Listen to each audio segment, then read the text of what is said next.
আজকে তোমাদের আমি চা ভুনা করে দেখাবো। সবাই তো সবার বয়ফ্রেন্ডদের কলিজা ভুনা, জামাইরে কলিজা ভুনা করে খায়।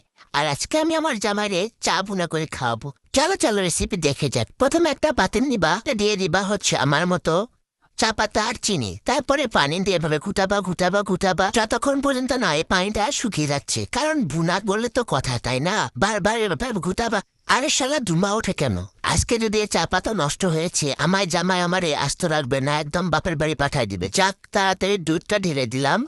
ওরে শালা, দেখো কি সুন্দর সুন্দর কালার এসেছে। তারপরে এতে দিয়ে দিলাম হচ্ছে আদা কুচি, একটু করে সাদা ফল, আর দুইটা হচ্ছে লং। তারপরে দিয়ে সুন্দর করে চামচ দিয়ে এভাবে নাড়তে থাকবো। নাড়তে নাড়তে এভাবে উতলাই নিল। এই শালা পড়ে যাচ্ছে। তারপরে চামচ দিয়ে আবার নাড়তে থাকবো। নাড়তে নাড়তে নাড়তে নাড়তে দেখবা কি সুন্দর একটা কালার এসেছে। আর এখন এটা আমি একটা কাপের মধ্যে সুন্দর করে ছেঁকে নেব। তারপরে একটা কাপের মধ্যে সুন্দর করে ঢেলে নিচ্ছি। এই শালা পড়ে না কেন রে? তারপর চামচ দিয়ে আবার একটু ঘুটে ঘুটে নিচ্ছি। আর এখন এটা আমি আমার জামাইরে খাওয়াবো।